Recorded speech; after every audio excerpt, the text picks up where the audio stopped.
Hey, so how's your week been and how do you feel about scented candles? Oh, are you sending me some scented candles? No, I just wondered, I wonder if Simon likes a scented candle, I thought to myself. Are they? I've never thought about it. Is the quality of my week or the quality of my week and scented candles related?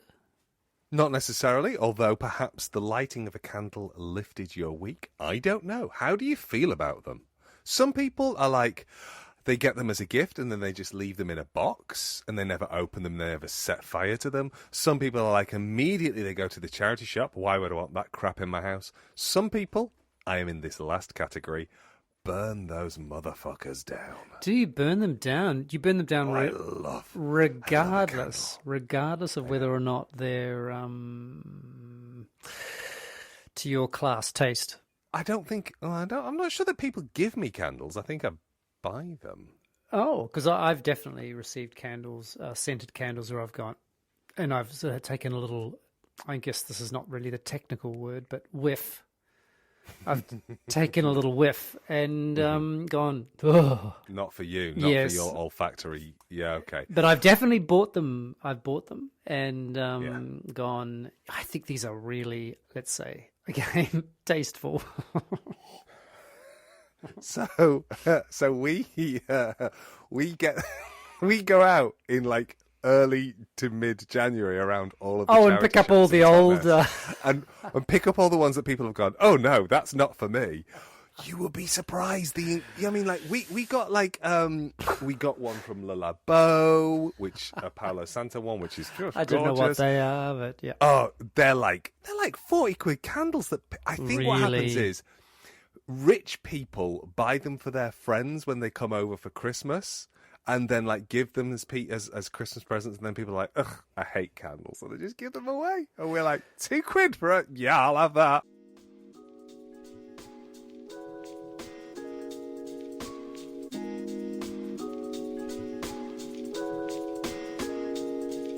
This is a podcast in which two friends talk about the pleasures, absurdities, and imperfections of being human. I'm Simon Ellis. And I'm Lee Miller. Welcome to Midlifing.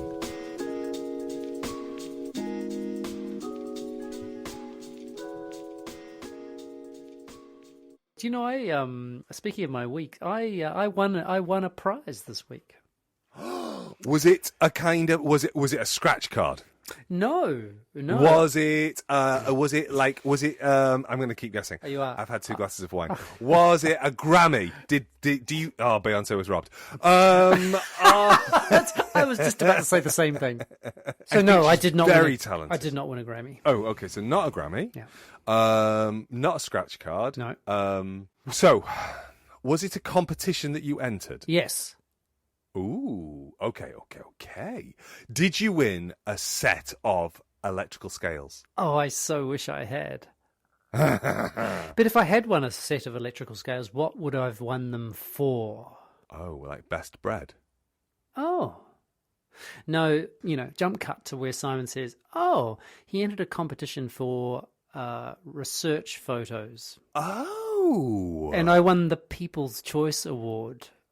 Oh, congratulations! That's really good. Which means I just basically emailed everyone and said, vote for me.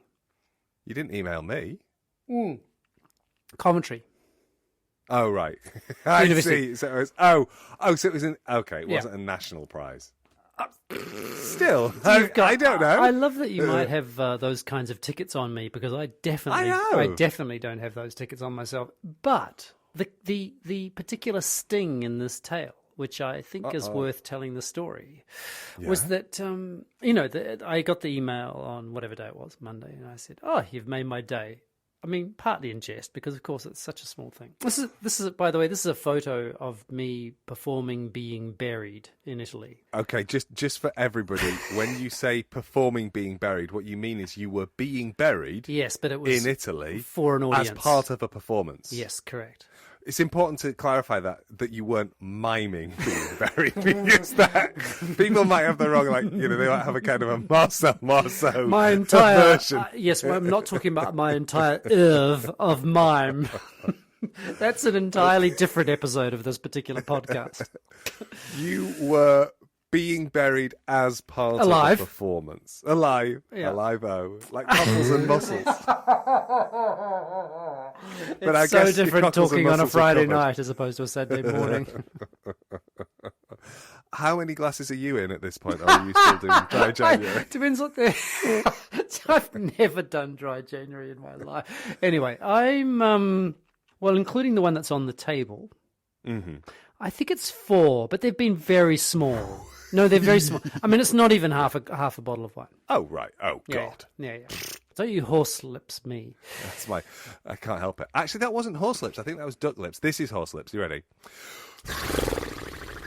Okay, so the sting in the tail is they started the week. So you made my week. I won a prize. Dung. And then I had an email from someone else, clearly related, saying, "Hi, could you just fill in this form?" You had to fill in that form to get the prize. Just wait, in order to get paid, because it was a cash prize, and I had I had a it was a cash prize, and I had a little, you can do that thing where you can just preview an attachment without looking at it, and I did that because that's pretty much how I look at attachments, just in case anyone's listening thinking of sending me emails with attachments. And it said student payment. And I went, oh. And so I emailed back and said, look, I'm on the payroll. I'm not a student. That should be fine. And this person got back to me and said, no, we need you to fill in the form. And I said, I'm sorry. I just don't have time for this. Give it to someone else. And my little bit of intransigence / what is that slash? What's the other side of that slash?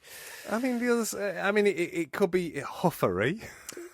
Exactly. And so what is it that, God bless Coventry University, but you win a prize and part of the prize is filling in a form. They haven't thought it through, have they? Am I being a little bit, because seriously. I mean, the prize is admin. The prize is admin. What's second prize? More admin? Like, imagine if you got fourth prize. It would be like an entire day of admin. Yeah. So the fourth prize is you've got to design an Excel spreadsheet to explain to people how the monies are going to be defrayed against costs. No, and then fifth prize would be sort of building some kind of Word document which is designed as if someone's going to print it out and fill it in by hand. But no. So yeah, my sense of the principle / intransigence was slash huffery. And I never heard back. Okay. This person, she, they, doesn't matter. He didn't respond and didn't say I understand. Didn't say we'll find another way to get you the money. We'll get you Amazon gift voucher. Yeah, iTunes to the total of. How much did you say no to? I know it's crass, but I need to know. Oh, just £1,000. Okay, it was £50. You see, this is the thing, isn't it? It's like, at what point is the admin worth it? Because I mean, for £200, but even then, the principle, that's where I'm not proud of myself. But well, no, it's good. It's good that you've got principles. It's good that you've got standards. I have a deep working class desire for cash, so I'd be like, what do you need? Firstborn, not a problem. One of my fingers, okay. You want me to take out who? But how could you email the one leader of your of the fingers? free world? Not a problem. I'd scan it. I'd carry it around in my mouth and spit it at them. Whatever they need. 50 quid. Do you know what I could buy with 50 quid? Some candles. 25 super reduced candles. So many candles. So many candles. And of course, this was the same day. I don't want to bring this up too much because I think you and me and our listeners have had I think we've had enough of this. But the same day as receiving an email from my brother going, blah blah blah blah blah blah blah blah blah blah, and all I can see is you all holding your hands out, waiting for the money. Oh my gosh! Boy, did that push my buttons, Lee Miller. Is that what he said? Mm-hmm. Holy. The thing, okay, I'm not, I've fallen into the trap of having an opinion. I hate myself. If we didn't have opinions, Lee, we would not have a podcast. Because that's what podcasts basically are. It's white men sharing opinions. It hurts. Oh, it just makes me, yeah. I'm sad for you all. Oh, same here. I actually said to my other siblings, I would all of it for 5 more minutes with my mother, all of it. Yeah. And I mean, I so often I asked her, please do not leave us anything. Please spend all this. I mean, we're not even talking lawyer money either. Let's be clear. It's never about the money, is it? Mm-hmm. It's about how you were treated when you were 6 years old. It's about the fact that you weren't loved enough or held enough. Hugged enough. Oh, my God. Yeah. Oh, my God. Yeah. That's depressing. Yeah. I think I have dodged a bullet being one of one. Yeah, I think you did. That I can just sort of shrug and go, well, they did all these things wrong. That's what it was. Never you didn't mind, get more or less than someone else. I got exactly the amount I was deserving of. Or exactly. But no, or not deserving. I mean, comparisons really are odious, and yet in the context of family, they become weaponized. But yes, we have talked about this way too much. So yeah, I won a prize, and then I had to fill in a form, which I didn't fill in a form. Okay, thank you. Congrats. Do you have? Because obviously I came in strong with scented candles. You sure did. I wonder, and I'm sure that is just like peak midlifing.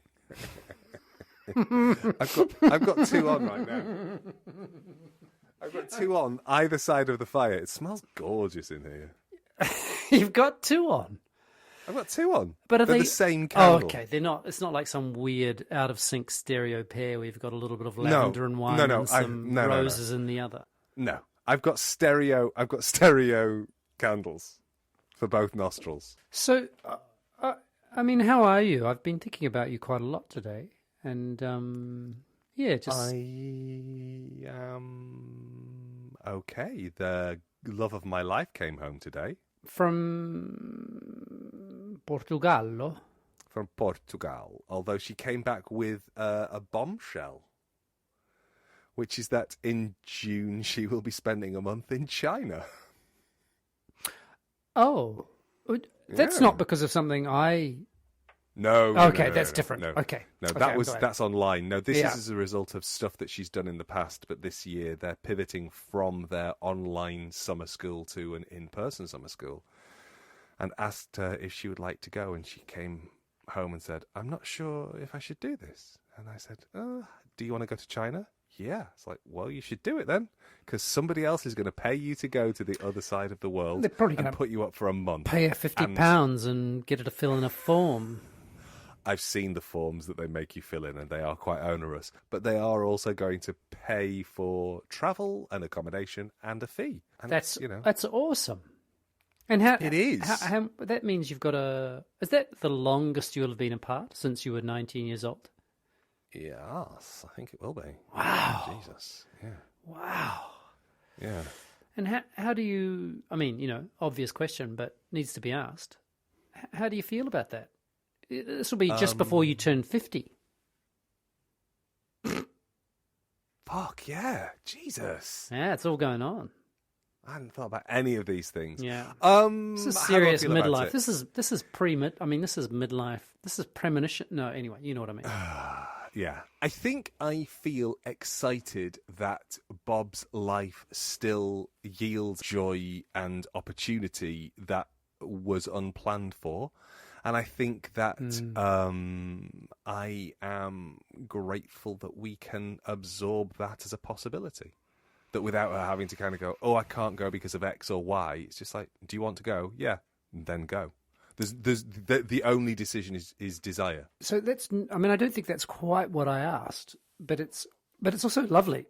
If it were the other way around. Would you? Oh, I have want to do that? absolutely no interest in going to China, Right. so that wouldn't be a thing that I would want to do. Right. But Okay. bearing in mind that Bob trained as an acupuncturist for 4 years, so she has a connection to the culture in a way that I don't.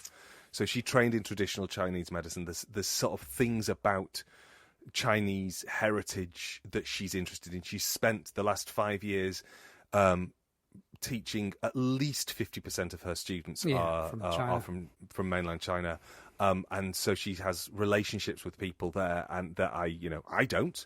I've taught 4 Chinese students in my career, 5, and I thought they were all smashing. Yeah. But that's it. And that was yonks ago. So I think if you were to ask me, would I want to go? Oh, it's difficult. I'm not sure there is a place I would want to go and spend a month that I don't. Yes, I guess that's what spend. I was. That's what I was. Yeah. Oh, in fact, and also away from. The away from. I mean, I think probably what will happen is I will connive to spend some time in China with her. Connive. Is that with a K or a C? I think it's a C, but it's a word I've said rather than written. I don't even know. CONIVE? CONN. I think it might be conniving It'll be in the show notes. Actually, it won't because I've pretty much stopped doing show notes. because nobody read them. No, I don't know if anyone read them, but I just Couldn't be asked. I know it was Just a lot. it was about efficiency.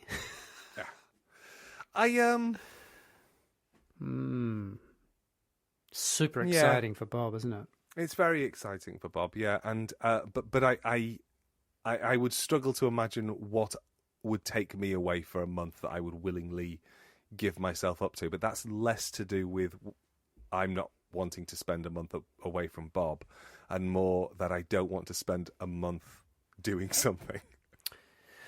You're right. There's nowhere that I have there's nowhere I have an urge to travel to in that way. But I think I'm Same here, actually. I have to say. I'm quite reactive. I'm not very bucket listy. People say, "Oh, what do you want to do before you die?" It's like, I don't know, live. Seems like a good idea. I want to live right up until the point I die. Yeah, that's my plan, is to just live until I die. Grand Canyon, I don't know. It's not something that is, but it would be so spectacular. I'm sure it would be. But I don't. It's not like I wouldn't then find myself awestruck by its majesty.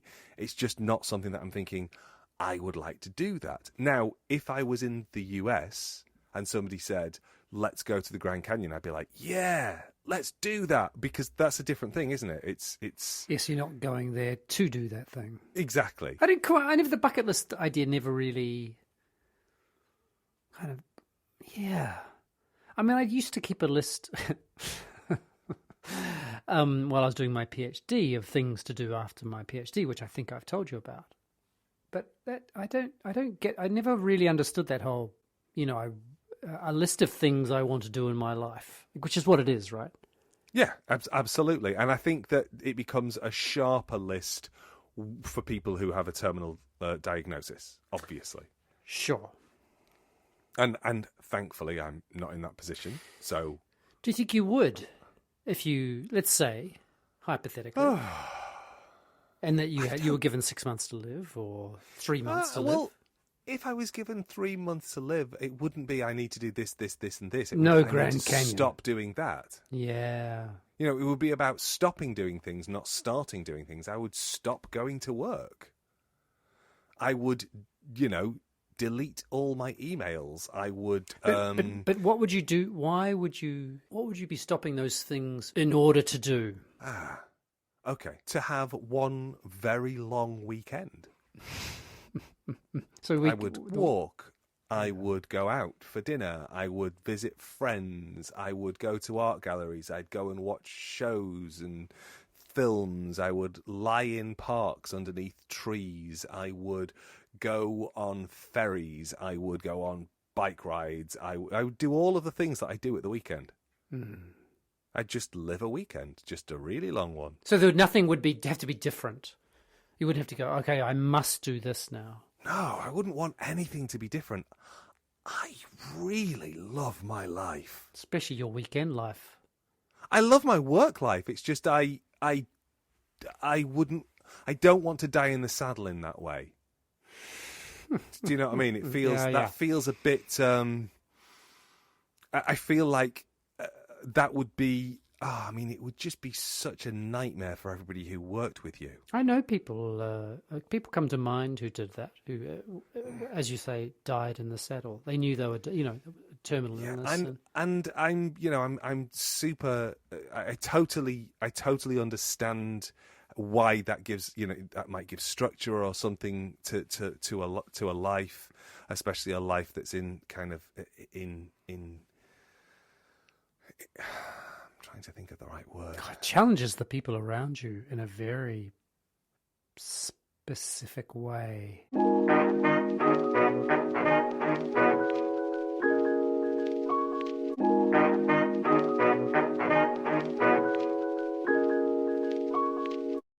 Hey, I started watching War and Peace last night on the BBC from 2016. Was it good? It's really quite a period drama, isn't it? Yeah, it's almost the very definition thereof. Yeah, it's why is it that the women fall for just the worst guys? Like that was the limit of Leo. Is it Leo Tolstoy? The limit of Leo Tolstoy's imagination was that women fell for the creepy, horrible men, not the nice men. That's what I'm getting from it. It's it's really interesting. It's John Hughes. I've got a PhD student who is writing about the idea of fan fiction. And she's writing about, particularly in computer gaming, the idea of writing about fan fictions about computer games. Really interesting territory. Yeah. And she reminded me of something that I already know about, which is the idea of the Mary Sue. Have you come across this concept? Mary Sue, was that film? Was it a film? Was it from a film? No. Okay. No, I don't know. So it comes out of early Star Trek fan fiction. Okay. And so there's Lieutenant Mary Sue, who turns up on the Enterprise, and she's beautiful. She's intelligent, like so intelligent that she kind of makes Spock look stupid. She can solve problems that nobody else can solve, and so she becomes a cliche and a joke within fan fiction, and it becomes a critique of a particular type of fan-based writing. And then when the notion of the self-insert, where people effectively write themselves into the story. Of fan fiction, they write themselves into it. Yeah, they write themselves. Wow. Human beings are amazing, sorry. But No, but they write themselves like a Mary Sue, so they become really capable. And yeah. But what I find quite interesting is it's obviously a Mary Sue. It's an incredibly gendered construct. It's a very gendered critique. And the description of the Mary Sue effectively describes every male hero you have ever fucking come across. Really? So I think, it's like, it's Jack Reacher, it's Luke Skywalker, it's Iron Man, it's all of those people. It's all of those people that you just go, the thing that you are saying, stupid, illiterate female fans write because they're too stupid to understand how real writing works, is exactly how professional writers are constructing men. So I think when you say, why is it that women in War and Peace fall for creepy fuckers, it's because, well, probably there's a bit of self-insertion going there. You know, Tolstoy's going, well, I know I'm a creepy fucker with a big old beard and nobody wants to bang me, but hey, look at these hotties on a train. You know what I mean? I think episode 5 is called Hotties on a Train. Hotties on a Train.